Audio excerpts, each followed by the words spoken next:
on set. Places, everybody. And action.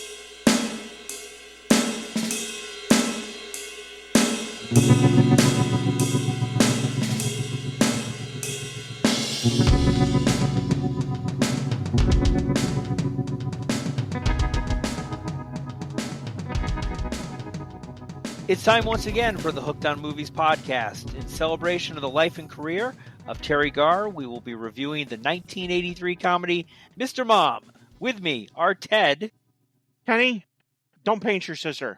And Ken. Ted, stop the drop off, moron. And I'm, of course, Eric. You know what, guys? You ever talk that way to my kid again? I'm knocking you both out. We're talking Mr.Mom. We lost Teri Garr. 79? Am I right there? Yep. I think so. 78, Almost 79? 80 years old. Would have been 80, I think, in a couple months. Or in a month. Very, very sad.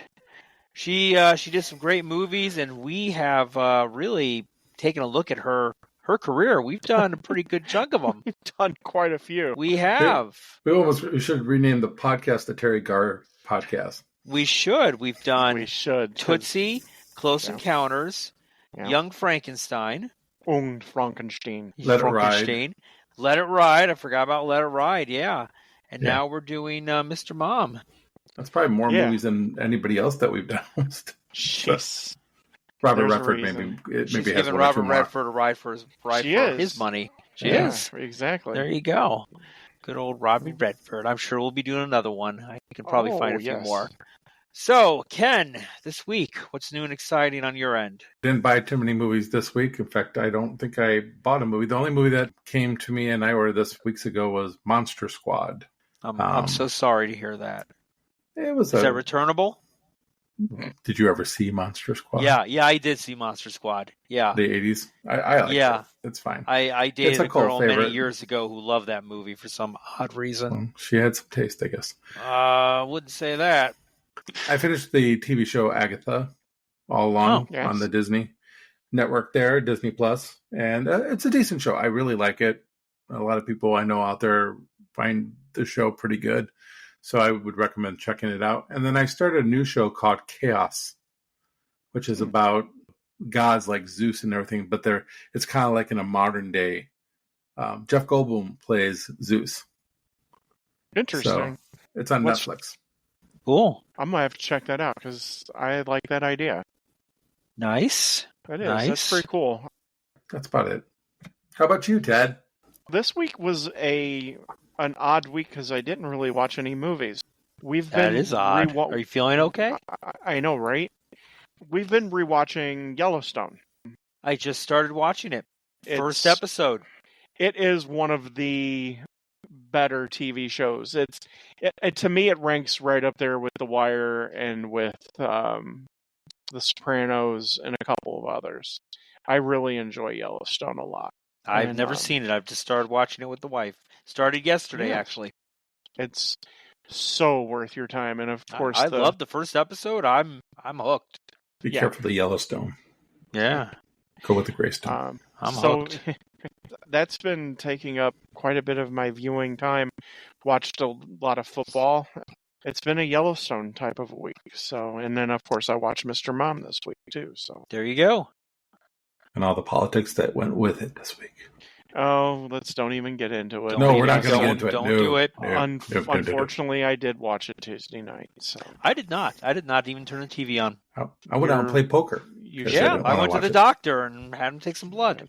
I found it less painful. Less painful, yes. Yeah. Take Yeah. all you want, Doc. I'm not going anywhere. Exactly. Yeah. And he gave me a Okay. piece of candy, too. So, Hey, there you go. I know. Oh, There you well, did he put you under for a while? Because He did not put me under. Yes. Maybe that's why he gave you the candy. Hey, why is my shirt You on were a good inside little out? boy. What the hell? Yeah. Came home, realized you didn't have any underwear on underneath. Nice. So, Pretty dark. Eric, how was your week? We heard that you went to the doctor, so there was that. Yeah, just doctor, just a little Out blood of town? work checkup. Yep, went to beautiful Long Beach and spent the weekend there. And while I was flying there and flying back, I watched a few movies. So I've got 3 of them here. I watched Killers of the Flower Moon all the way out there. Did you enjoy Loved it. I loved it. I really did enjoy it. And was I right that she should have won the Academy Award? I think she should have. Yeah. Yep, exactly. Lily Gladstone. She was really good in it. Yes. Yes, she's It's a very good movie. It's disturbingly good. It is one of Robert De Niro's most bad guy roles ever. Yeah. Subtly bad. Going from, hey, I'm your good uncle to I'm murdering the town. Yeah, exactly. It was good. I enjoyed it. And then on the way back to here, I watched American Fiction for the first time. Oh, I haven't seen that. That's with very good. Wright. Yes. Jeremy Wright. Jeremy, yeah, awesome actor. And he's incredible in that. And then here's an oddball I've never seen before. I watched the Entourage movie. Oh, sorry. And I liked it. No, I loved it. I thought it was awesome. I might actually start watching Entourage again. I've never seen Entourage, the TV show. A lot of people did not care for that movie. No, I like Jeremy Piven. Jeremy Piven is Jeremy Pivenist in this one. Oh, Lord. I loved it. I thought it was great. And then, of course, I've started continuing, going on with The Sopranos. And if you want to know where I am with that, Joey Pants killed his girlfriend. Joey Pantoliano. That beat is the hell out of her. That is one of the saddest episodes ever. That episode breaks my heart every time because he's got a problem. It's been a while since I saw this when it first came out, so a lot of the stuff is still kind of a little new to me. Fresh. I'm like, I forgot a lot of scenes in it. Yeah. I was heartbroken because you want to like her so bad. Yeah, and she's so like, oh, he's such an animal. He is. He's a prick. And, he's not as bad as Richie Aprile. That's true. Who also got his own. But he's close. He's close to Richie Aprile. Yeah. And then, like you mentioned, me and the wife are starting to watch Yellowstone. She has seen season 1. I've not seen any of it, so I'm behind the curveball. I know it's on season 5 or 6. It's the end of the series, so it's the end of season 5. I have a tendency to latch on and stuff like 5 or 10 years after, so but I really, really am enjoying it. So no, we were late to the Yellowstone party too. Yeah, and we got hooked. I love Kevin Costner. He's amazing. It is such a tragedy that he and Taylor Sheridan couldn't work things out. It's all right. Because it happens. He's got other stuff to do. It's fine. Well, it was over something stupid. It was over shooting schedule. But you know what? At some point, you don't want the thing to run like 10 years and it turns in, was it Ted McGinley starts ending up on the show and then, something's going to go wrong here. I think Jump the Shark episode. Exactly. I think Sons of Anarchy came close to jumping the shark. Never seen Sons of Anarchy, so. Oh, it's another really good series. So much stuff out there. I got to pick and choose my shows and my battles. I think around 6 seasons, you could go 7, is probably the best sort of coda for a series. That's when you start to run out of ideas, I think. Well, speaking of running out of ideas, we have a bunch of shows we're going to be doing here in the next couple weeks, and we'd like to thank everyone for listening. Of course, big shout out there to the Dorkany Network, and we're on X and Twitter at Hooked_movies and Facebook. A lot of stuff there on Facebook that Ken is in charge of, some great articles and keeping us up to date on people that drop dead. It's always good. It's always nice to know who died. Why are we qualified to watch this movie? The most obvious is because I've eaten tuna fish, and I love tuna fish. So, of course, I'm qualified. How about you, Ken? I tried once to make a grilled cheese with an iron. After watching this movie. Oh, when you were a kid, I hope? Or when I was a kid, yeah. I was 12 years old when I watched this. If you think about it, is it really a bad idea, though? As long as it's clean. There is a way that you can do it. That's why you have an immune system. I know that there is a way that you can do it. What about you, Ted? Why are you qualified? Because I actually did play Mr.Mom for over a year, 2 years. So hey, there you go. Was Mr. Mom. Mr. Mom. Okay. So I have to drop off, moron. I didn't have to drop anybody off, so I just... He just got dirty looks at the grocery store. Irv, clean up Yeah. on aisle 7. That was going to be another line that I thought about using. Yes, I know. I love that.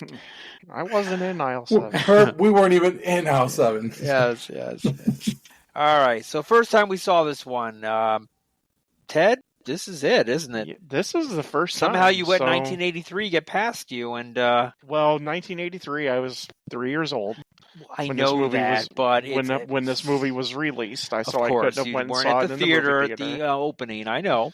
So Parents dropped yeah, them but off. I don't. Yeah, right. It's always been one of those Michael Keaton movies I knew that existed, but I always confused it with Duplicity, and I don't know why. Multiplicity?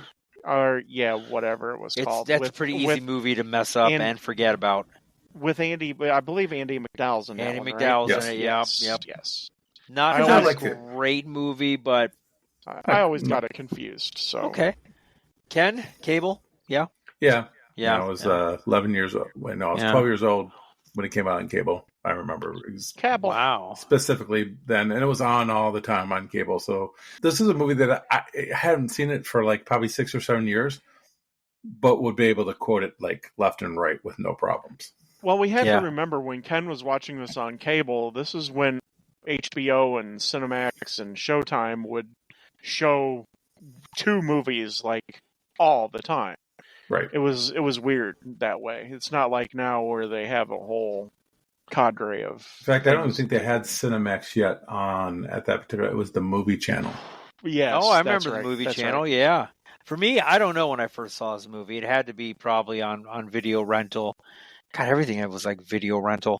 But I couldn't tell you. But it was in the 80s. I know that. It was sometime in the mid to late 80s I saw this movie. Everything for me was cable, 83, 84, 85, because my dad didn't know technology. Betamax, if I remember right. So he still to this day, he doesn't even know how to work a DVD player. It confuses him. It used to be so do most millennials. Well, yeah, because they don't even know what that is. What's a disc? So we watched a lot of movies on cable because we didn't go to rental stores until much, much later. My dad finally, he was finally taught by his kids how to use it, so he finally got us a membership there. So I missed the movie rental. I missed Blockbuster, and I miss Family Video. I love Family Video. Yep, Family Video. We had a local place growing up. It was called Freeze's. It was just a home-owned Quincy retailer. And we had Video Villa in Lisle. We had I actually worked for Video Villa. Did you really? I worked for the Video Villa in Yorkville. He's like the guy in Clerks, the video store. Dude, I totally was. Yeah. It's like, you don't want to rent that shit. Get out of my store. They had one in Yorkville, they had one in Plano, and they had changed one... it because it was originally out of Lisle. Yeah, well, they still had the one in Lisle. Yeah, Maple. And then they had the one in Yorkville, they had one in Plano, and one in Sandwich. And I would travel between those 3, the Yorkville, Sandwich, and Plano. How exciting. I was just like Randall. That's why I love Randall.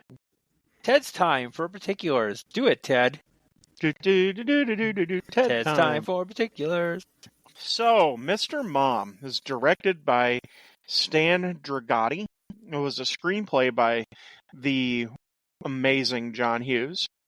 It had a running time of 91 minutes. It was released July 22nd, 1983. So I was wrong. I'd have been 4 years old, Eric. That's fine.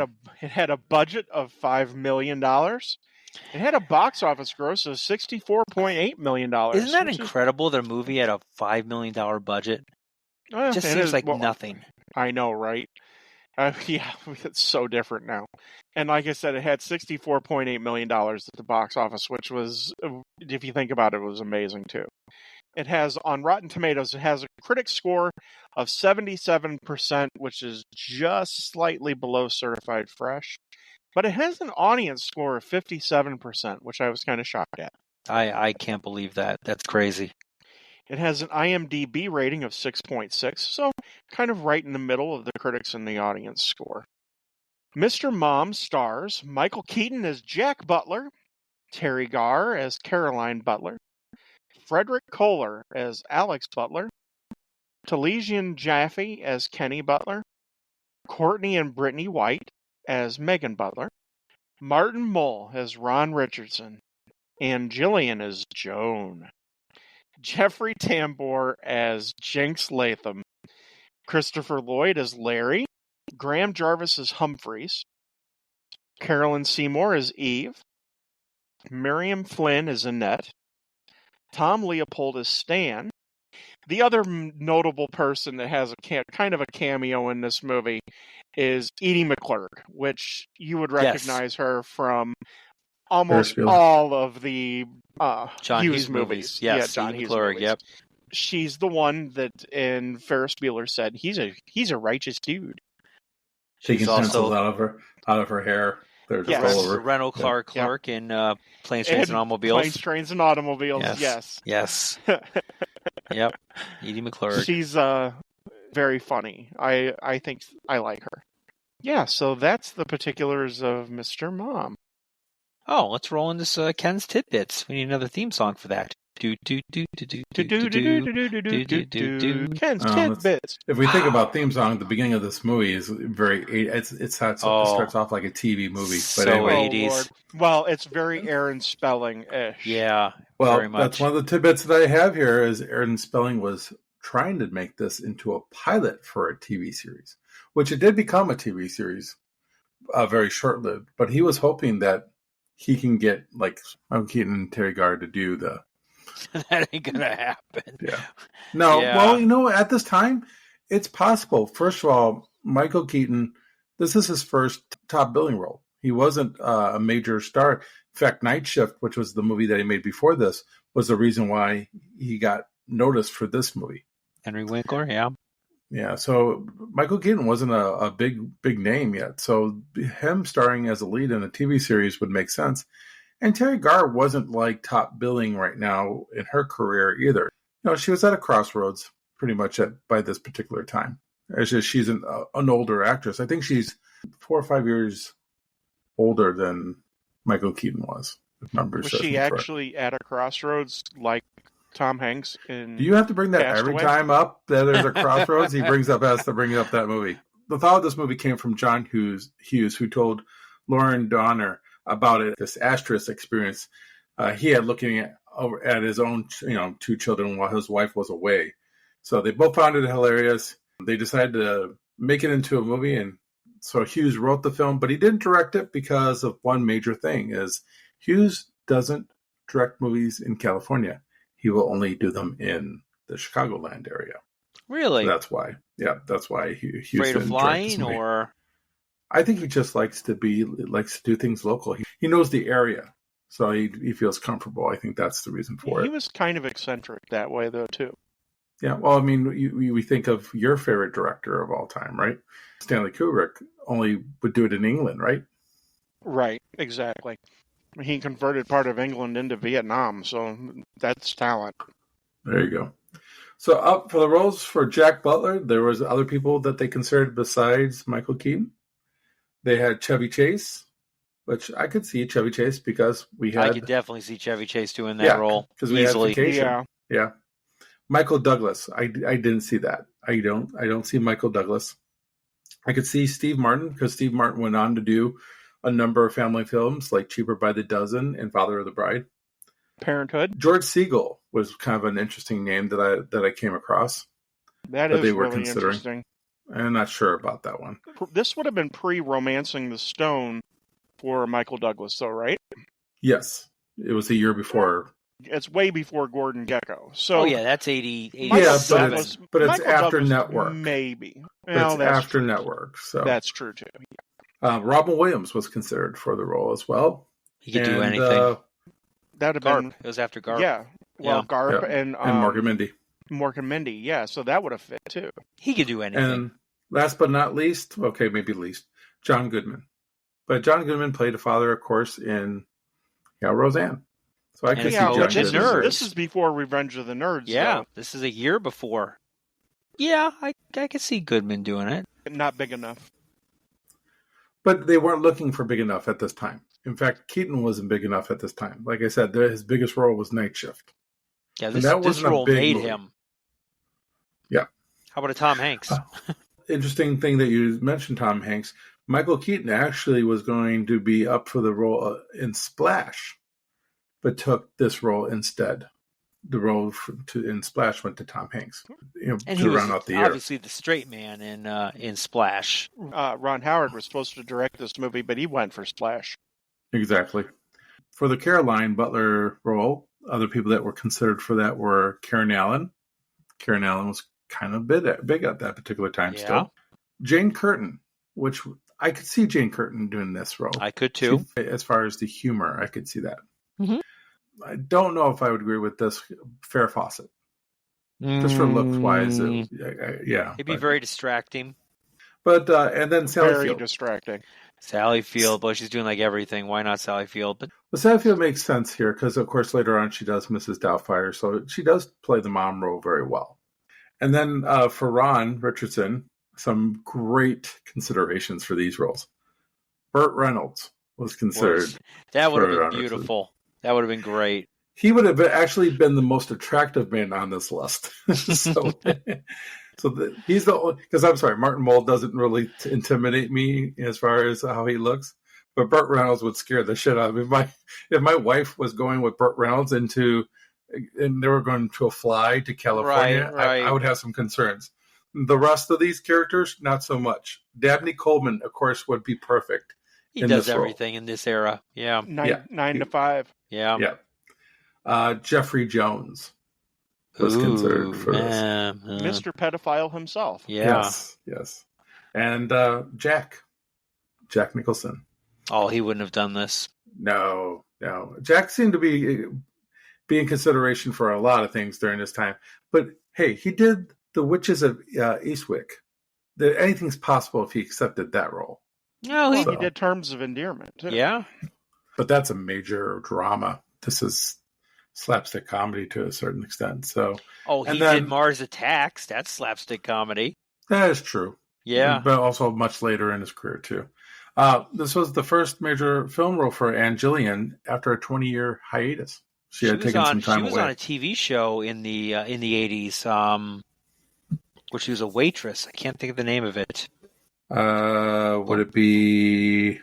It was a comedy. There were 3 waitresses at this high-rise restaurant. She's a blonde. She was a blonde in that one. Well, she usually was a blonde. Yeah. This is one of the few times where I think it was like late 70s, early 80s. I have it up. It's a Living? It's a Living. That's what it is. Yep. One of those, ones I used to watch when I watched Small Wonder or something. It was one of those type of comedies that was always Small on. Wonder. I remember Small Wonder. It sucked. So, and of course, she was in a couple episodes of The Love Boat and Fantasy Island. Everyone was in a couple episodes of Michael Keaton was in Love Boat. So everyone Teri Garr was in Love Boat. Of course, I was in Love Boat. I was in Love Boat. Of course, yeah. I was Captain Stubing. So that's all I have for production notes. So, Eric, why don't you take us into the setup? Let's do it. All right. Jack Butler lives with his wife, Carolyn, and their children, Alex, Kenny, and Megan, in a Detroit suburb during the early 1980s recession. Jack and his friends, Larry and Stan, lose their engineering jobs at the Ford Motor Company. Carolyn, having been a housewife for years, uses her college education experience working in advertising to re-enter the workforce, leaving Jack to deal with the new and bewildering responsibilities of a stay-at-home dad. And hilarity ensues. It starts off feeling like a TV movie because it does. The music. It's very early 80s, the little new wave jazz kind of feel. Yeah. It's trash. It is. I hate it. But you're like, oh yeah, I know the era we're talking now. But you're exactly right. It feels like a sitcom. It does. This part of the movie, of course, doesn't do much because there's not a lot going on at the beginning of this movie. We do see that Caroline is the head of the household. She takes care of everything, and it's like clockwork for her. It's even her responsibility to wake up her own husband. Right. So he can go to work. There's not too much interesting stuff. I mean, I don't know if I think it's really funny that he walks in with his pajamas still on into the shower. It's pretty hokey. Yeah. And, uses Megan's bottle for his coffee. A lot of little cheesy slapstick stuff. And it's sitcom stuff. It is. It's total. And then the lone pickle I like the joke. baby's reactions, though. The baby actually is extremely focused on Michael Keaton during this time. So when he does take the bottle, she's watching him do things. And I think it's so cool that the director was able to capture the baby's reactions to what Michael Keaton was doing. It made it feel more like they were a real family. Like Keaton says, "Don't lose that look." And Teri Garr turns around and looks at her like a mom would look at a daughter. I mean, I buy them as your typical early 80s family. And he's leaving the house and he catches the paper. You almost want to see sitcom credits rolling there when he's catching the paper. How about carpooling? You guys remember when people used to carpool? Split gas money? That's an era gone by. I like their dynamic. I think it's very funny. I wish those guys would have had more time together. Beat the hell out of Jinx. Yeah. Well, Jeffrey Tambor is absolutely hilarious. Yeah, he's the same guy in every role he ever does. And Christopher Lloyd is hilarious as well. I wish they would have had a little bit more time. When I think of him, I think of the Ropers. Because that... Oh, yeah. A little bit, yeah. Yeah, because that was like the first thing I saw him in. Was the spinoff to Three's Company, The Ropers. Once you've seen him in Arrested Development, though, it's the best. Pretty much all over. Oh, it's the best, yes. Or The Hangover. Herpes, he'll stick with you. Yeah. Don't let him drive. I think there's something wrong with him. Yeah. Yes. When you're on a heater, you can't walk away from the table. Yes. I like Jeffrey Tambor here, of course, because he's hilarious, but you could tell he's the weasel. You could already tell right off the bat. Car, absolutely. Yes. Yeah. Of course. You don't even know why they're carpooling with this guy. He's the one that's driving, and you just can tell that he's a weasel. But this also reminds me of what it was in the 80s. There were a lot of one-car families out there because of the carpooling. If you had a family that had two cars, then you had that one person that everybody would carpool with because it was expensive to own two cars because the dynamic, back then. It is now still to have multiple cars if you're having new cars. But now it's more of a two-income family, whereas back in the you're right. 80s, there was still a good part of America that was the male went out, did the job, and the wife stayed home and raised kids, took care of the house. Yeah, we only had one car my whole life until I started to drive. I'm sitting there looking at it and going, yeah, I remember those type of houses, that type of like color arrangement. Wonder what that house would go for now. Oh yeah, because you know they're not living in Detroit. They're living in probably Detroit. Yeah, they're living in Oakland County. Yeah, they're in suburban Detroit, of course. Now. Yeah. This is like one of the few movies that centers around Detroit that doesn't give Detroit a negative connotation. Right. Man, this is more of the 80s probably of this time frame with job security. When he goes down to the pit where they're making the cars and everything, and he's talking to the guys, and they're worried about unemployment. Food lines, unemployment lines, the lines. And then Keaton goes into his Rocky. Rockiesville. Yeah. Oh God! Which one? Was it Mr. D? He's never seen Rocky. Was his manager alive or dead? Yes. Did he have a mohawk? So, was this where the start of the movement of manufacturing of American automobiles out of the country to? Yeah, they actually started doing that in the late 70s, where the big three had contracts with a lot of the Japanese and Korean companies. But in '82, it was a huge. I mean, we were a big recession in the early '80s. Reagan just came in office. We came out of the Carter administration. It was a time in America where they were really making a comeback. But anyone working for the auto industry had a pretty solid job. But like Ken, and we all know, usually if you're laying people off, it's usually the big money heads that go first. GM was the one that started to move the manufacturing to Mexico. Yeah. Yeah. They didn't sacrifice any of the heads, which is why Michael Moore did Roger and Me. When I think of the 70s and 80s, when I think of like and I was young, but I saw my dad go through this, and I also saw other families. There were a lot of people going on strike, a lot of union strikes going on, and it's funny because what happens? 4 or 5 years later, we get Gung Ho, and Gung Ho is basically kind of almost the same thing. People were let go of their jobs, and Michael Keaton's playing the same type of character. But instead of being an engineer, though, he's a salesman. Yeah, he's in Ohio. Yeah, but also being typecast. You've never seen Gung Ho? Mm-mm. Oh, it's a funny movie too. Asan Motors. Yes, The Japanese come in and you buy need an the old education plant. on Michael Keaton in the 80s. All right, he's Batman. You need it before Batman. Have you ever seen Ted? Have you ever seen Night Shift? Yes, With Henry Winkler? Because it was a Stephen King movie. No, so yeah. The comedy Night Shift. Oh no, I don't think so. The one where he's running a No. prostitution ring out of the morgue? No. Okay. Another one you need to see too. Funny movie. I just saw it recently again. I own it. Interesting. Yeah. There is a Stephen King Night Shift one as well. Yeah. Yes. Yeah. Okay. Not with Michael Keaton though. So. I was confused. So, but yeah, no, Michael Keaton in the 80s, he's Batman. He's always going to be Batman. Well, I think he's Mr. Mom. He's Batman. Yeah. It's Mr. Mom. Even in Mr. Mom, he's Batman. Mr. Batman. He's always Batman. But those roles led him up to get the Batman part. So you need to do a little bit of a Michael Keaton history. No, I know he did a lot of things. God, you ever seen Clean and Sober?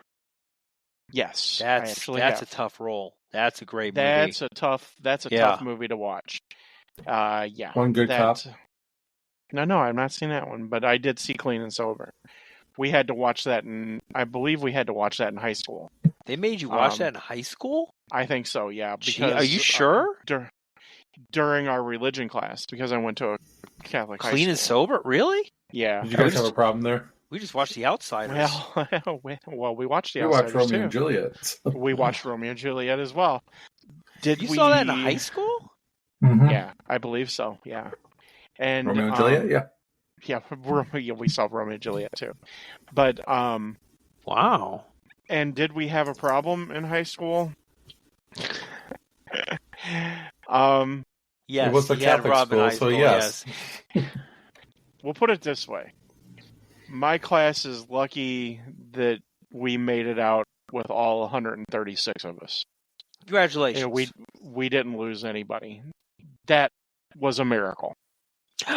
Catholic school, miracle. It was a miracle. It's a miracle. It was a miracle that we didn't have at least 2 or 3 trees planted out in front of the school. So, that's what you guys did? You planted trees, huh? Okay. Yeah. When a student passed. Yeah. The big meal of the day is Kentucky Fried Chicken. Kentucky Fried Chicken 1983 is awesome, by the way. They didn't call Colonel. it KFC. They called called it the Colonel. The Colonel. Yeah. I'm sure KFC. I'm sure KFC KFC didn't give them the naming rights. Right. Yeah. I'm but sure they did have the cost KFC money. bucket there. Yes, they did. And that's so weird because you never see the Colonel or any of the labeling. It's very funny, but it's KFC, of course. Well, it's actually, you see the labeling. Actually, you see the labeling later on where they're in that conference room with the smoke filled. They got Domino's there, and they have KFC there. Cocaine there. Yeah, you're probably not too far off. But unfortunately, this is before Extra Tasty Crispy. So extra soggy. I love Extra Tasty Crispy. KFC chicken. I like original recipe, to be honest with you. I've never cared for extra crispy. Oh, come on now. It's all it's all iguana and lizard. Come on. Their chicken now I don't eat it that chicken often. Sucks. No. It's always extra soggy. No matter what I get, it's extra soggy. But 83, it was awesome. When my dad took us to KFC to get dinner, it was we liked it a lot. In the early 80s, it was capped. Do you remember the KFC buffet? I do remember the KFC buffet. But that's like later though. That's like late 80s, I think. It might have been, but I remember. Yeah. I liked KFC, but I do not remember the KFC buffet. Unfortunately, now they actually said buffet on their logo. Wow. Yeah. Might have been 90s actually. There's still one, I think, in Bloomington. Road trip. Woo! Yeah. But for soggy chicken. Unfortunately, for the buffet style. Unfortunately for Mark Potter, it's not Popeyes. Sorry, Mark. I like Popeyes. Popeyes rocks. I like all fried Love chicken. that chicken I'm from a fried Popeyes. chicken guy. It's interesting right off the bat here. So she's ready to go back to work, and he kind of dismisses it. He bets $100 to her $1 that he can get a job before her. How dismissive is that as far as a woman? It was working? a little jarring. Okay, it was a look little at jarring. how dismissive is Martin Mull to her. I mean, seriously, Oh, the dear most God. it's so Yes. sexy. Like it was on It's- the plane and stuff. I know we're getting it's- ahead of ourselves, but it's you not look at that- it and you're it's- like, oh my goodness. It's Well, I wonder if it's not Dabney Coleman in 9 to 5, but it's close. Oh, I think it's right up there. But I think, yeah. and that might be one of the reasons why this doesn't score well with audiences than critics, is because of the tone it takes with women. Sexist. And is that even in 1983? That's a little brutal. Is that chick? The one, yeah, I know me That saying chick? chick, right? Yeah. Hey, you gals and Hey, dames. there you go. Hey, Sinatra. The There one you who's go. always smoking. Is that Richardson's wife? Or is that his assistant? I think that's 'Cause she's his at the secretary house. assistant. She's Yeah. at the house for the Olympics. It is weird. Yeah. Now that you bring that up, Yeah. what is because Secretary. he Is it? because he flirts and sexually harasses Teri Garr right in front of her. Right. Yeah. Right. It's a secretary. Well, she's not the Okay. one that always smokes. There's two women with short hair. One that's like smoking, like she's the one that says, "Good thing we didn't have the Cheerios account." You have Right. her. That was great. Yeah. But the other one, I believe, is his secretary. So Okay. she's with him all the time, huh? Yeah. Okay. So he's not married. No, But yeah, because earlier when she calls him by his first name, she's like, "Who's that?" Yes. Right. Yeah. Ron. Yeah, who's Ron? And she's like, Richardson. And she goes, "Oh, we call him Mr. Richardson." And he goes, "Well, he told me that I can call him Ron." "Oh, yeah, when was that?" Which is what she said during the interview. Right. Yeah. Which there's the first clue that is not cool. We know how she got the job. It was her looks. Or why. That's it. Yes, exactly. That's it. I don't know if it's her looks. It's Okay. Teri fucking Garr. Let's go into the build because we're getting into that build. Okay. into that Garr. Yeah, section. let's go into the bill. So, I think It's Teri. I'm sorry. I'll say it again. It's Teri Garr. Yeah. Okay. But She's Okay, we agree amazingly that hot. she's smoking. We love Teri Garr, She's but amazingly hot. but that's not the only reason why she would have gotten this job. But let's go to the bill to talk about it. let's go. Okay. That's right. So we know now that she did get the job. So Jack discovers childcare and house maintenance involves a complex juggling act, and his initial struggles and daily errands gain the attention and company of the other neighborhood housewives. Eventually, he hits his stride, and although somewhat distracted by the flirtatious Joan, a neighbor and friend of Carolyn's, he begins to feel confined by suburban domestic life. Simultaneously, he feels threatened by Carolyn's responsibilities and work life as a fast-climbing ad executive. A little jealousy there. Meanwhile, Carolyn's contends with challenges in the workforce. Her maternal and housekeeping instincts jeopardize her position as a sophisticated executive, and her boss, Ron Richardson, is intent on having his way with her. Dun, dun, dun.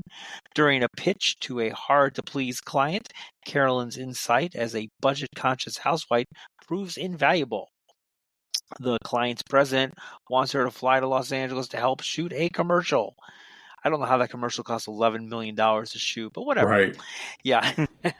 Costs more than a movie. I know, right? 50 cents extra a can, I guess. I guess so. I guess that background was pretty pricey. Tuna never cost more than $1 back in the mid 80s. Yeah. In the meantime, Jack's former employer invites him to an interview for his old job, but his former supervisor Jinx betrayed his reputation. Jack lectures them on dirty practices and storms out.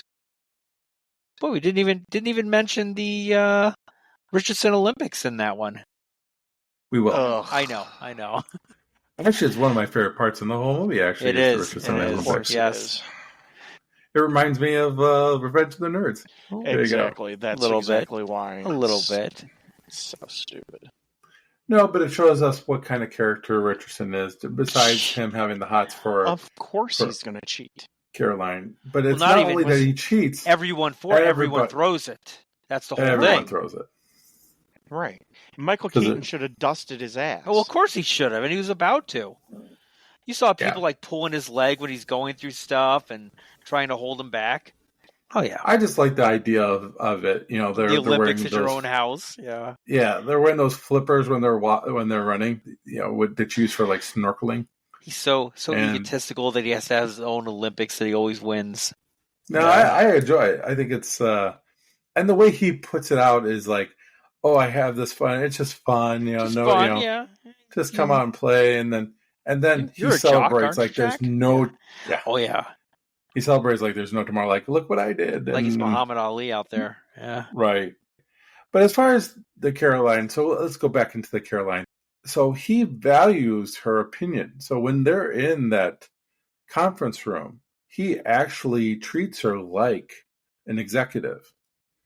He tells her to cut the crap. mm-hmm. He kind of tells her to, you know, just get on with it. And her opinions is what actually eventually gets them the job, because he actually listens to her opinions and allows her to go to the tuna guy and say, this is what I think you should do, and wins the tuna guy over. So he doesn't hire. Yeah, I won't call him the tuna guy. So I don't think he hires her just on the basis of her looks. Because he even says that Initially, I think he did. He I did. think might have, initially he did. but And I think the only reason that he listens to her in that first meeting is Mhm. because he has the hots for her. Not to mention, she's the only one that got a good night's sleep. Let's be honest. he doesn't banging treat her. He doesn't treat her in that conference room like he has the hots for her, though. He's dismissive of her during that times, and I think it's wrong to say that her character doesn't have the ability to get the job without the looks. She has the ability and she has the credentials, but he's got the hots for her. Because even at the end, when he tries to, you know, bring the champagne in, and she goes, "What are you trying to tell me? You're in love with me?" And he's like, "Of course not." But the client is. He likes somebody that can do things for him, that makes things successful for him. He's got a woman on that board already, so it's not just all men in there. Granted, it's like 9 men and 1 woman, you know, besides Teri Garr's character. We're not treating her character correctly if we're saying the only reason why she got the job was because of her I looks. love the era of boardrooms where you just smoke and drink, smoke and drink. I love it. That's anywhere you go, you just smoke and drink, smoke and drink. I was horrified when they walked into that room and the smoke just I loved poured out. it. No, It's like, I thought it was the best because it's so realistic. It's the era. The reason I hate it is because I can smell it. Oh yeah, It's it's that- awesome. It's that and bowling alleys. That's what I think of when I think of smoke-filled rooms. Smoke and Michelob was the bowling alley for me. I can never get that scent out of my memory. I did think it's kind of cool to see Michael Keaton's character kind of juggle being supportive for his wife, but then being Jealous. kind of jealous at the same time. Kind of jealous? He was Yeah, well, extremely jealous. I don't know if I would say extreme, but I mean, he does a good balancing act because he does support her at times very well, but then at other times he does show how he wishes that he was, you know, the one that was doing it all, right? Mm-hmm. So I think Michael Keaton is kind of born to play this kind of role. This is a perfect vehicle for Michael Keaton. I love him in the supermarket. The supermarket is probably the best part of this whole movie. Yes. He keeps on knocking into things. He hits that one cart and she goes, I have the right of way. I have the And then right he's like, away, yes. It was so out of he goes, court. Yeah. yeah. And she's like, crazy person or whatever. I love it she when said he's to him. ordering the cheese and the hams and stuff. The Oh hams. my God! Yes. Yes. Just Pick one, the mister. Just go with bologna, mister. Yeah, right. the supermarket thing is Or the tampons. that's a sitcom trope. Yeah. There's a lot of really sitcom-y type of things that go on with him, and you could tell why Aaron Spelling wanted it to be a TV show. The funniest part is that they call the vacuum cleaner Jaws. And did anybody have a vacuum cleaner similar to that? I did not. Yes, My I grew grandmother- up with one of those big industrial strength bagged ones with the big steel handle. Yes. Yeah. Oh yeah. Yeah. Because My you couldn't break grandmother them. had one. They were Right. indestructible. They're all were. metal construction. All you had to Yeah. do was like replace those bags and those belts. They'd run forever. Oh God, yeah. Oh yeah. Did he have a remote for it at the end? What It was it looked that he like had he in his hand? did, didn't it? It was weird. It was It It wasn't did look your like typical, he had a remote. What is the door-to-door? Is it Kirby? Yeah, the Kirby's were the door-to-door salesmen. Yeah, those things were indestructible, and I don't remember the remote control thing. That And was those a little Auric weird. vacuums too. Yeah, that was a little weird. But I remember being afraid of my grandma's vacuum, just like they called it Jaws, because I was Big old afraid. Eureka or a Hoover. Yeah. Yeah, because she always said, "Don't get your fingers close to it." Yeah. As if suck you in. I like it when the Terminex guy's at the door and he's like, Yeah, that's "What? funny. What?" It takes like the drapes down. That thing's got Right. like so much power and torque. Yeah. Well, then it it's- follows Kenny, the little kid. Oh yeah, around. yeah. Follows Kenny around. Yeah. Eats his, But the- tries but to the eat his baby- whoopee. It's funny that the baby's not afraid of it though. Baby's the protected baby- with that big thing that's around the baby. What Which- are they called? Which my Walkers, I sister guess? had one of those, and Yeah. it was the best because she would bump into things all the time. It was hilarious. She still bumps into things. You fed the baby chili? Yeah, that's pretty. I like all the things that are happening to him, but I feel like they're all happening to him all It's at once. too much, too fast. Well, in a Yeah. sitcom, you would do one of those for each episode. Per episode, exactly. Yeah. Which So is why it feels a little bit too much, too quick. Should have just focused on the supermarket, because the supermarket was funny, and that's where we meet the other protagonist of this movie, the divorcee that has the hots for Mr. Mom. They're all And- divorced. Well, most of them are. But Joan. Joan. One of the things that I find, even more than the vacuum cleaner, the thing that threw me back to my childhood was The Young and the Restless.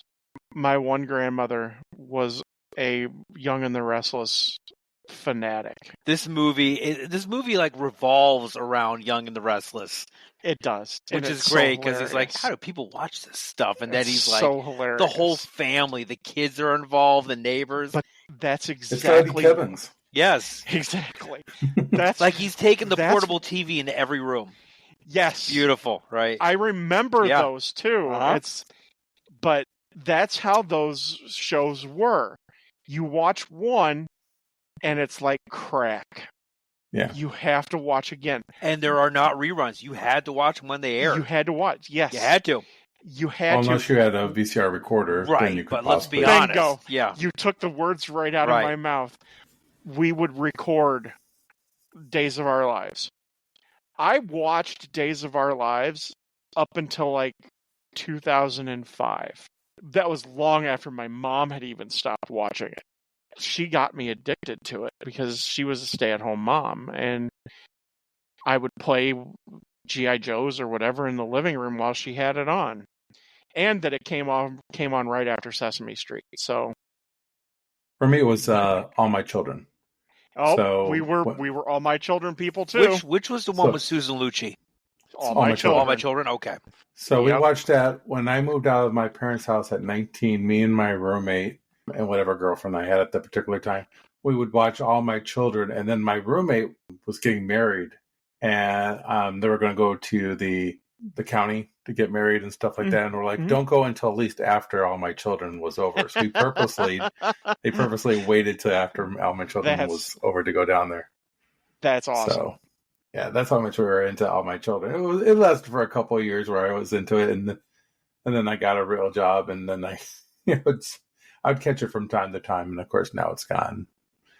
Yeah, There's only like a unfortunately. handful of soap Days operas is out there now. Days is still going. I believe Y&R is still going too. I think Young I think and Restless is still the NBC ones are the ones, but I don't know. well, but nothing topped the late '90s with when General Hospital. no, well, General Bold and the General Beautiful. Hospital. But the late '90s NBC did one after that came on after Days. It was called Passions. Oh, And I it remember was- Passions. Yeah. Yes. The one that was a little risque. Yeah. It was so bad. I mean, it was such a train wreck. I remember Michelle and we would watch it just to see how hard we would laugh.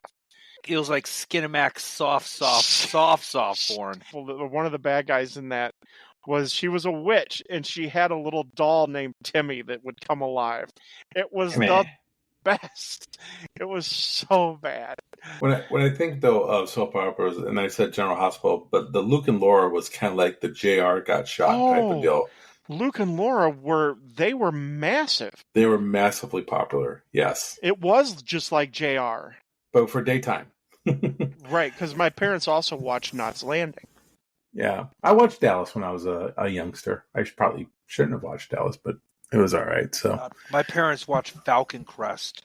oh gosh, Lord have mercy. Your family did that, huh? Oh, Falcon Crest! I hated that show. I always wanted to watch Knots Landing until I was able to watch Knots Landing because I always had to go to bed. And then you saw it, and you're like, "This is stupid. Why are they watching this?" Now I gotta figure out, does Caroline set him up because she doesn't tell him about the school, how to drop him off, where to pick him up. She doesn't tell him that. Doesn't kind of, with the list of things that are needed for food, she doesn't tell him what kind of meats he need, and cheeses he needs.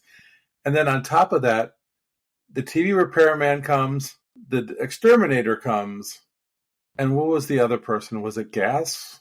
Yeah, relighting the pilot light or something? I don't know. Pilot light, oh my God. How about Dee Dee getting $45 an hour? Yeah, right. I'm like, wow. Here's the problem with your TV: this shoe. It's not even worth $45. It's just getting $45 an hour. Do you remember the TV repairman? Oh yeah. Oh sure. my God, I so remember that too. Mm-hmm. Here again, I think we fall it's into not like this you could thing. pick up your TV and take it there. Those things were heavy. Oh yeah, especially the consoles. Yeah. Now it's just cheaper just to replace the whole TV. Screw it, they're disposable. We had a Xena TV, one of those console TVs, big wood with the consoles. Speakers. Yeah. Mm-hmm. So we had that, and we had it up until I want to say 2013. Because I was in a poker game where I saw it. Yeah. So it finally died because I plugged in a PlayStation 2 into it, and then all of a sudden you see this like little bit of smoke, and then it was just done. It's like it said, "Screw not you." Technology. This is not in television. Stop. When you watch TV off of that thing, the nighttime scenes were basically like you couldn't make anything out. They were gone. So when you decided to plug in a PlayStation 2 into that, it said it went no mas. I'm done. When we moved out, we left that upstairs where it died. Nobody was willing to take it downstairs. That's hilarious. But it just feels like Caroline kind of sets him up to fail a little bit here. See, but we don't. My contention to that is we don't know, because he's very, very dismissive of her as far as how he thinks he can just take control and take over, which is why it's funny when he, her job is the easiest thing on earth, right? Exactly. He's like, honey, I got this. Come on. Right. Yes, he is a little dismissive. I think she probably told him some of the stuff, and he just blew it off. As far as all three of those people coming at the same time, that's sitcom-y. That's very sitcom-y. It kind of is kind of an eye roll a little bit. Not only they come at the same time, but they come back.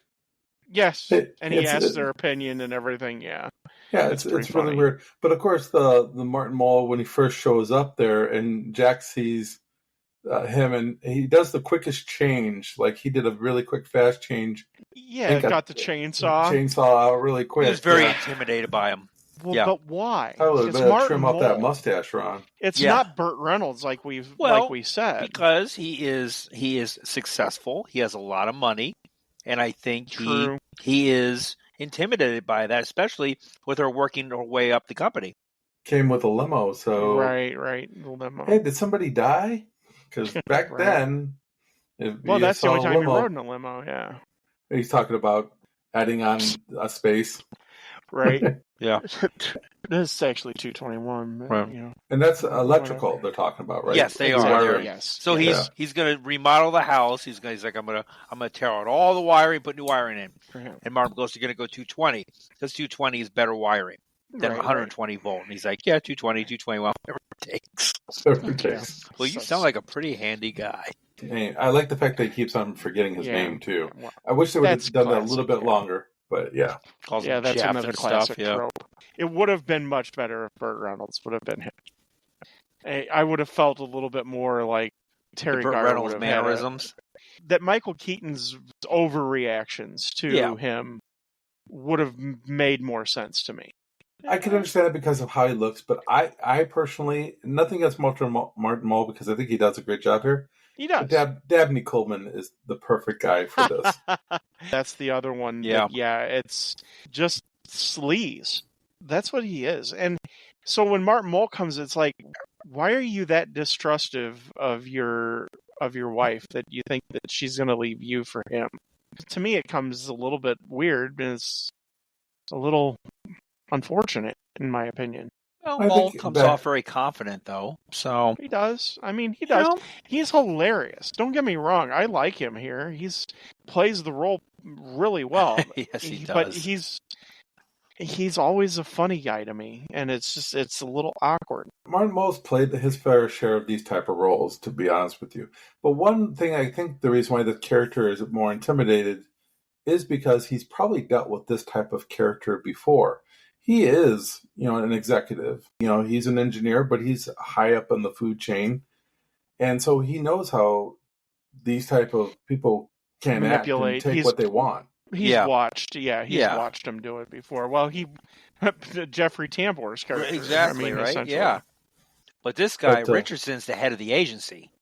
Right. He's yeah, like he's the top owner tier or of whatever, the company. yeah. So that's also a little intimidating, too. Didn't his dad start it with Yes. the tuna fish company? Yes, they're the cornerstone of the agency. Right. It's a very interesting one to choose, yeah. It is. It's very funny, and I remember back in the day, and tuna fish cost like 40 cents, and they're like 50 cents off. It's like, whoa! Yeah, 50 cents off. I mean, what are you giving it for free? Is it It's $1.50 like- a can? What's going on here? Right, exactly. I mean, what is Schooner this, tuna? Well, that was also during, like Eric had stated at the beginning, that there was a recession going on at that particular time.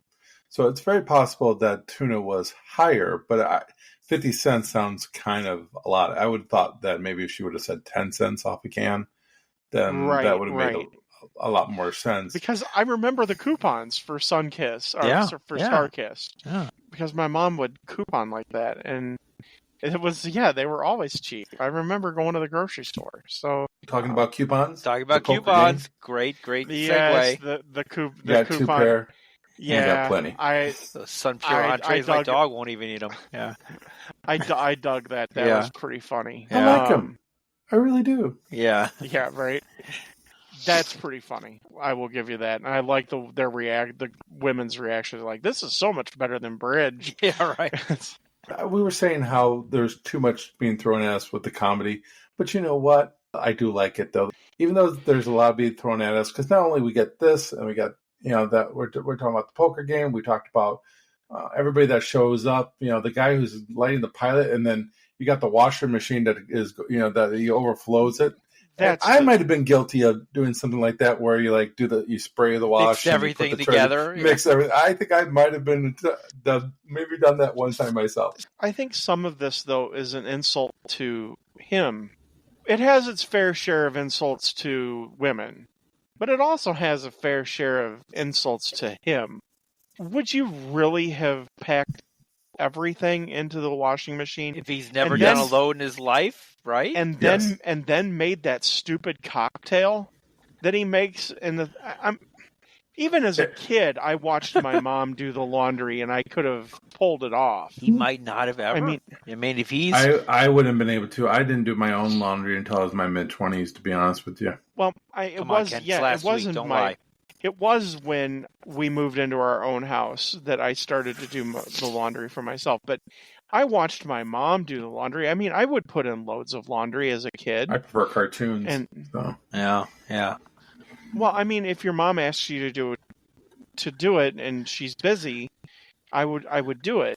I mean, because I also had a little sister running around, and sometimes she needed me to change the loads of laundry, and I could pull it off. It's kind of I could do it. He's an engineer. He has to know that washing machine's not built for all of that. But you need comedy has to ensue. Right, and of course it has to be the washing machine. The only thing it didn't do was suds flowing out of it. Right. That It was would have been getting there. tougher. Yeah. I mean, the way he left and seeing how, because you have that water that it's like half of it, half Right. the see through, the old ones where you Yeah. can Those see were right through. those were expensive. He put everybody's bedding in there. Well, he figures he's trying to get one done, and I've overloaded a washing machine because the key here is if you not to overload it because it'll throw the spin cycle off. Right. So, but yeah, I'm guilty of it, so I don't have a bigger problem with it. But it's just everything that's going on: the cooking, the kids making chili, and the baby starts eating the chili. So, Right, of course, because they left the can on the floor.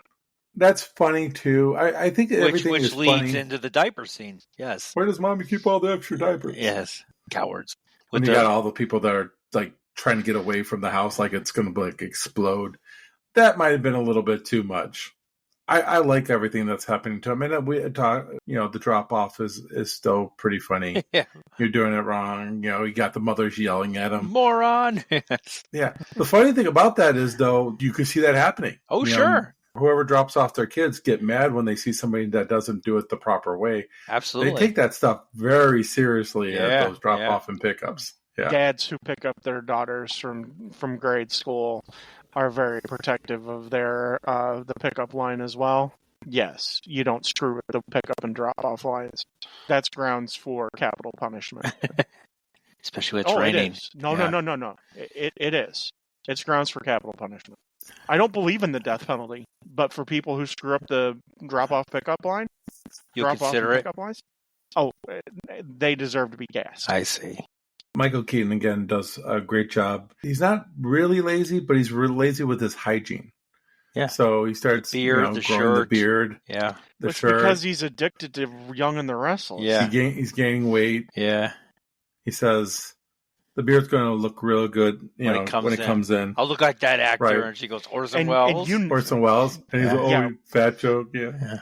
When he gets addicted to Young and the Restless, you know that he's watching soaps from noon until 3:00 because that was how it worked.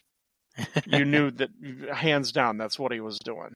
Well, he was doing both. He was probably folding laundry, watching that. He was half-assed doing everything and watching the soaps. It was half completely. He's got beers like in all the buckets and stuff. Right. Yes. We never see the house really decline to the point where he's declined. Yeah.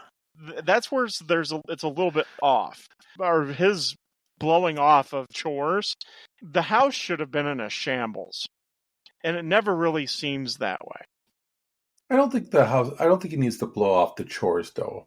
I think he's just blowing off himself because. Of course he is. Yeah, but I don't think he needs to blow off the chores at the same time. He doesn't have to go total. Oh, I totally bought in that he was just blowing everything off. No, I didn't take that. I think he was still doing everything he needed to take care of in the house, the kids and everything. He just didn't care about himself anymore. But he also needed to clean his act up, which we do finally see himself clean himself up. That's a lot more depressing than he just blows off the chores. I think it's funnier because he blows off the chores. If he just gives up on himself, damn, that's fucking dark. I don't think he gives up totally on himself, but but basically his life is surrounded by taking care of the kids. He's not leaving the house. It's very malaise. He's just in a rut. A massive rut. Right. Same thing every day. Same thing that a lot of housewives go through. Yeah. Went through. My mom went through it. And he's going through some type of depression because he's still trying to go out and get jobs, and he's getting denied left and right. So I think there's a little difference between him and Caroline, whereas Caroline, she had accepted that this is what her job was going to be for their lives. Where he was an executive, got fired, and he's still trying to get back to that point, and he's failing. So I think he's just in a depression state. Yeah, I like where he goes to the job placement place, and they're given recipes. Right. I think that's pretty fun because they're like, there's not a job in this town. Yes. Right. Yeah. Yeah. There's a temp agency. Yeah. Which tells you how low he's gotten. He's going temp work. Right. Yeah. It's depressing as far as, back in the day, you thought if you had a job with Ford or GM, you were set for life. You were UAW. I mean, it's well, the executives weren't UAW. well, he's an engineer, so we're not exactly sure exactly where he falls in the He corporate got a severance structure. and profit share and all that stuff. Right. So he was up. He was up there. He's an engineer. He's making good money. Yeah. Well, look at the house, cars. You know. Right.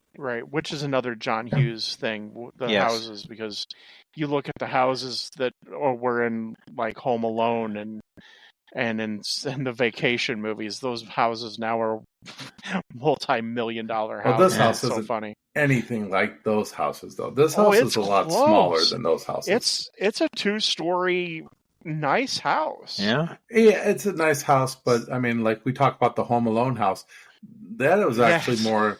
That's like $2 million house there, whereas this is probably more like a $300,000-$400,000 house. I think they're okay to do, but I like the fact that he falls into the rut because he gets addicted to the soap opera, and that's when we had the wonderful dream sequence where he, God, that's so funny. Joan. That was funny. I'll be right over it, and all of a sudden you hear it. Right. It's the reactions of Michael Keaton too. His facial reactions are awesome whenever something happens to him. Well, that's Michael Keaton's thing, man. Yeah, that's why he's not the best Batman, but he's probably 1A or 1B for Batman. It's the facial features. That is Michael Keaton's thing. I like it how always people has been. Make Michael Keaton the best Batman because back when 1989 came around, people ripped the shit out of Michael Keaton being Batman. Well, I they still were rip wrong. the shit out of him being Batman. They were wrong. Seriously? Yeah, Yes. I don't know why you're obsessed with Michael Keaton and Batman. It's the best. Batman is by far the best thing Tim Burton ever fell into. Jack as the Joker and Michael Keaton as Batman was epic. I think Michael Keaton wins by default. Because if you look at the other two Batmans that he had to go against, Val Kilmer is a good actor, but he didn't do much with Batman, and George Clooney just took a dumpster fire on him. We don't acknowledge exactly. So it's easy to say he's the best Batman.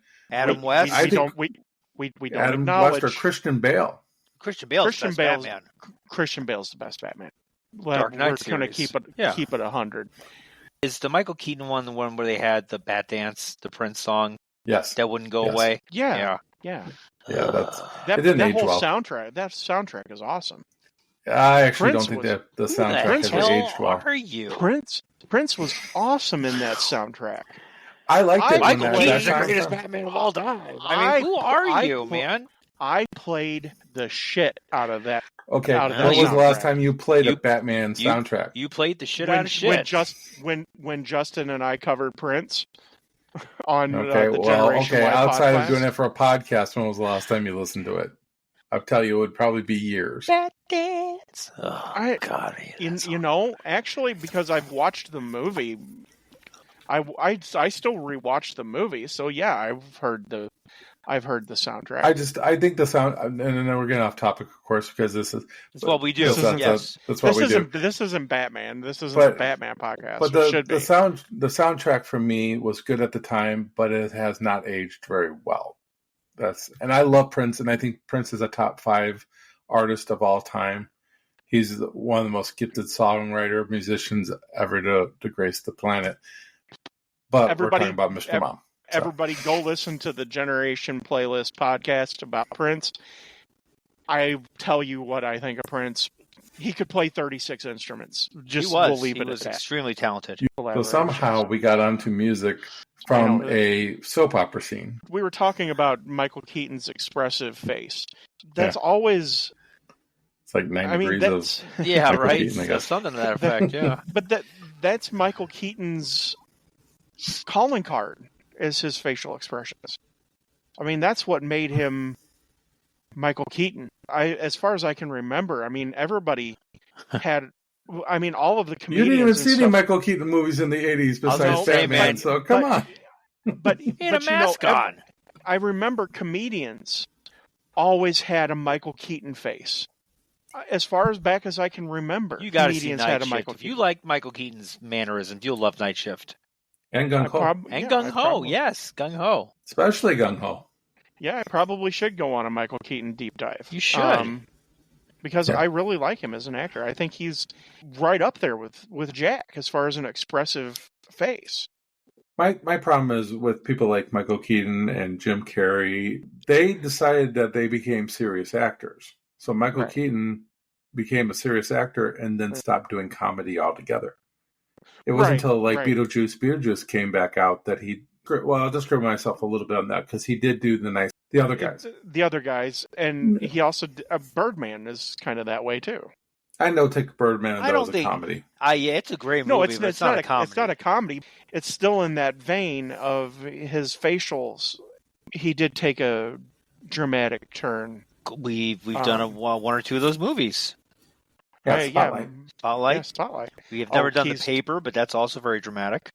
Yeah, he's brilliant in Spotlight. He did a lot of, like I said, One Good Cop, Touch and Go. There's a number of more serious. My Life. You know, part of that movie was filmed in Naperville. Was it really? Yep. Interesting. Mm-hmm. God, I haven't seen that movie. I missed my chance at Nicole Kidman. So that's a tearjerker, man. Right? That's a great movie. Oh, get a box of Kleenex. Yeah. But going back to the comedy aspect of this, I mean, I love how it's all played out. Like we said at the beginning, you know, Joan's like, I'll be right there. And then all of a sudden it's like, you get a knock at the door and he's like, his facial expression is like, wait, whoa, that was quick. That was fast, yeah. All the dramatic soap opera thing, you know. Right. And then Teri Garr pulls out the gun. What did you use? 38, 39, whatever it took. Right. Silencer. Kids are outside. I like that that's the catalyst for him to get his act together. Yeah. And then, of course, it starts to rain. Of course. Right. I love he's like, I love this shirt. You know? What do you think of this shirt? Yeah. I love it. What do you think of the way it's like? I like a man with a little weight. Yeah, so. Right. Flannel's sexy. Yes. That whole sequence is very hilarious, and like I said, I love the fact that's what is the catalyst for him to turn his life around, right, and get his shit together. Yeah, it's like I need to stop watching soap operas. It's hilarious, which is funny because Aaron Spelling is one of the main producers of this movie, and that's what he built his entire career on. Yes, was soap operas. Not those type of soap operas. Well, I guess you'd call primetime the ones, nighttime ones like 90210 and what was the other one that was big at that time in the 90s? 90210 kind of resurrected Aaron Spelling, Tori Spelling's dad. Yeah, he did Love Boat. Aaron Spelling did Love Boat. Yeah. He was huge. Love Boat would be during this time frame. Did he do what is that? I always picture it's the one in Seinfeld where they're watching it and they're all addicted to the show. Party of Five or something. Melrose Place. Melrose Place. Did he do Melrose Place? Yes, he did. Melrose Place. That's the one I was thinking of. It was a knockoff of 90210. Yeah. He had a lot of shows going on. Yes, he did. A lot of shows. Well, he Starsky and Hutch. Oh, yeah. He was the executive producer on that. He had his hand in everything. At this particular time, 83, Charlie's Angels. That's right. I forgot about that. In 81. Going on. Not a lot of good stuff in 83. But then, he had Fantasy Island. There you go. Okay. That makes sense. So, but he's not daytime. He's not the seriousness of the daytime soap operas. Right. He did T.J. Hooker. Okay, yeah. Of course he did. Screw Adrian Samed. I remember Hotel. Oh, yeah. My mother loved Hotel. That was with Dynasty. Dynasty. That's what I was trying to think of. Not Dallas. Dynasty. I knew it began with a D. Well, we've milked, I think, this one. Let's go to Did It Stick the Landing? Oh my goodness, did it stick the landing? I think it did, but let's talk about it. Ron tries to convince Carolyn to leave Jack and marry him while Joan continues to try to seduce Jack. After a commercial shoot in Los Angeles, Carolyn relaxes in her hotel bathtub. Ron sneaks into her room with champagne. Back home, Jack tries calling her so the kids can talk to her, which is a funny scene right there. We'll talk about the strip joint. But Ron answers. He hangs up, leading Jack to think his wife is having an affair. Carolyn fends off Ron and quits her job. The next day dawns with repair people in the home again to fix a broken television and spray for bugs. That guy's always spraying for bugs. And he was hitting on Joan, too. I love it. He's like, I'm here for the bugs. Hope I don't find any. Ooh. Hi, Joan. Did he say hi, Joan? Yeah, he said hi, Joan. Yeah. Yeah. Carolyn arrives home unexpectedly, and she and Jack talk over their misunderstandings. Wow, they a whole scene out there. Reuniting as a stronger couple, Ron stops by begging Carolyn to come back to work as the client thinks only she can properly handle their account. However, Carolyn says she intends to get a better job and has missed her family, though she finally agrees to stay with the agency after Ron agrees to offer her the chance to work from home 2 days a week and reduce her workload in order for her to have the chance to spend more time with her family. Jinx also comes begging for Jack to return to work. Jack punches Jinx in the face for being rude to Jack's son and says he won't come back to work unless Larry and Stan do also. Jinx accepts the conditions. He also gets a company car. On the newly repaired On the newly repaired TV, the national commercial Carolyn helped produce is being broadcast. Schooner That's Tuna. pretty quick. And it's That's such pretty quick that they're already doing the broadcast of that. Well, come on. It's the next day. It's a guy standing in front of a screen, or not even a screen. How hard can it be to produce? I mean, seriously. Oh, at least 26 takes that we know. Yeah, of. right. Yeah. Yeah. He's questioning his motivation. $11 million. Yeah. Yeah, I don't know where the $11 million budget went to, but it definitely didn't go into that commercial. That's for sure.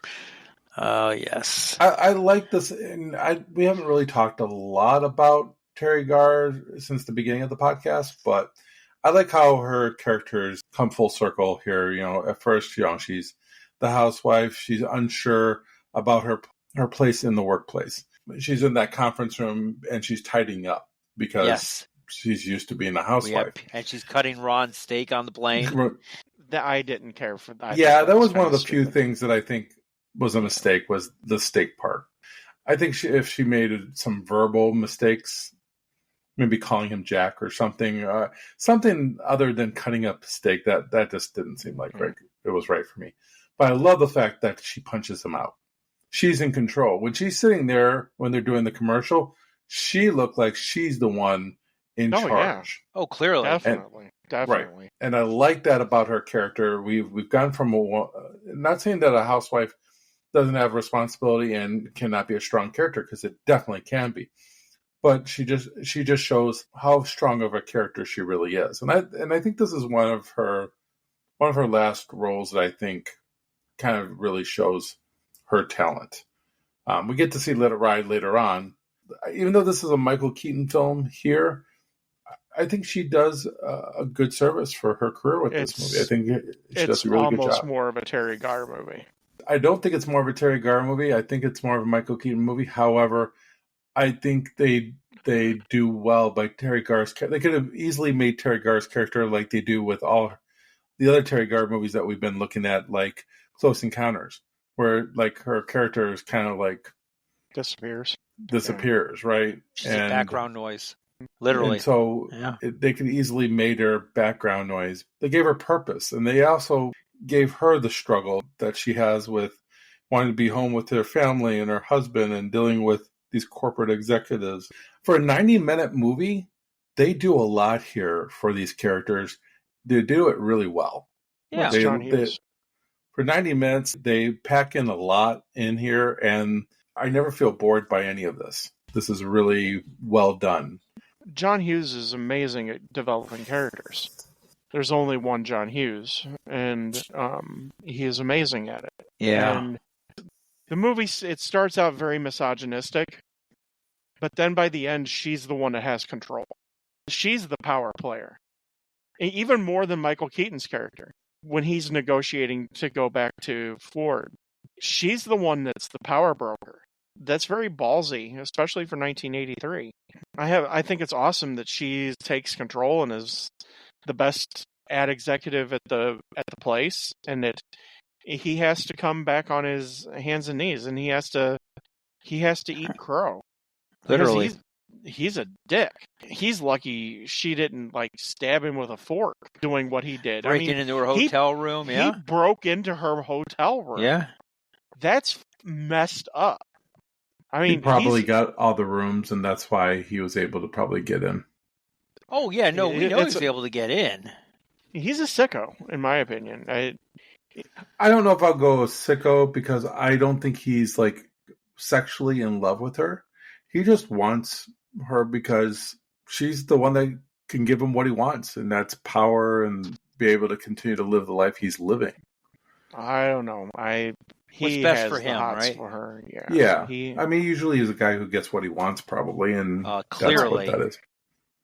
But I want to go back real quick because you were talking about John Hughes being, writing this movie and why the characters are so good. But I also want to give credit to the director here, and he doesn't have a lot of directing movies. I pulled his list of his movies that he's directed, and not a great list. However, Eric would appreciate this. 1979's Love at First Bite. Love at First Bite. Oh, I love that movie. But after Richard this, Benjamin, that's a great movie. Yeah, Richard Benjamin, George Hamilton. Hamilton, yes. Renfield. Okay. But after this, he does The Man with One Red Shoe. Good movie. She's Out of Control. Okay. And Necessary Roughness. Is that Tony Danza? She's Out of Control? Yes. Okay. Necessary Roughness. I love Necessary Roughness. Yeah. That's a good movie. And an amazing Kathy Ireland. Yes. I could see a lot of Mr. Mom in Necessary Roughness, as far as like getting all the stuff that you want to get into in a short period of time. I'm surprised he didn't do more. Outside of that, he did a couple of television episodes, and that's it. So kind of surprised. He gets a lot of comedy in. We're constantly laughing. My problem with some comedies, some like these type of movies, is at the end it putters out. This movie doesn't putter out. I'll already say this movie does stick the landing. Yeah, clearly. I mean, is it perfect? No, but at the same time, it's not running out of gas. That goes to the director, and the writer, but it goes to the director for the pacing of it all. One thing that kind of frustrated me a little bit, why didn't Michael Keaton ask for Jeffrey Tambor's job? Because he and his other 3 engineers left, that everything's went downhill. Oh, when he was back there interviewing and they were like trying to grill him? Right. I don't think he's that mean of a character. He's not vindictive. Should have been, because Jeffrey Tambor is a jerk. I agree. And we don't know what happens to him. He's in trouble. He's embezzling or something. He's embezzling. Yeah. So I'm sure that he loses a lot of power here, and Michael Keaton and his coworkers. Oh, he probably is going to do jail time. Michael Keaton doesn't have to have his job taken because now he has him in his pocket.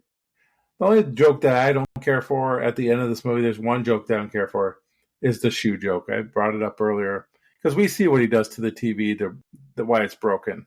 Right. And now to insert in a shoe in there, the tube was never broken. It wasn't. Right. And how does the TV burst into flame like that and not burn the house down? Right. If he actually literally got his foot stuck in the TV, that's one thing, but they don't play it off like that. Yeah, it was weird. Yeah, they can't all be perfect. I do like the listings of why he should do it, cheat, or why he shouldn't cheat. Yeah. I think that's a very realistic, struggle for a man who may have, caught his wife cheating. Yeah, it's a very engineering way. What an engineer would do, especially back in the 80s. How about when Joan's on the bed and she comes in? Is this my bedroom? He still thinks Joan's on the bed. Yes. As he's like buttoning his shirt up. I'm like, okay. Now that we got the names correct. Right, yes. I'd love to come out of the bathroom and have Teri Garr on my bed. But this whole movie kind of allows the comedy to be really, crazy and stuff, but for whatever reason feel like it's not unrealistic. Right. Like we talked about earlier, we talked about the school thing. That can happen. We talk about what happened at the supermarket. All those things could happen. Everything that happens to him, for the most part, are all things that could happen to a parent who is taking care of their kids. Oh, sure. And I think that's why this movie works for me very well, is because it allows, to have fun with realism. Instead of making shit up and trying to be like way over the top on things. It takes simple things and makes them funny. True. And John Hughes is perfect in that. Exactly. You took the words out of my mouth. And this is early John Hughes. Yes. This is real close to post National Lampoon. Same year. Hughes. They both came out in 83. You're talking about Vacation? Yeah. Yeah. I was saying the actual National Lampoon. Oh, the magazine? Yeah. His first movie that he was a writer on was National Lampoon's Class Reunion. Mr.Mom is his second movie. And then after Mr.Mom is Vacation and 16 Candles, Breakfast Club, European Vacation, Weird Science, Pretty in Pink, Ferris Bueller, Some Kind of Wonderful, Planes, Trains, and Automobiles. My childhood there. Yeah. Yes. You know, all these movies in a row. Right. And then She's Having a Baby, which is, that one is like a tad down a little bit in my opinion, but it's still a decent movie.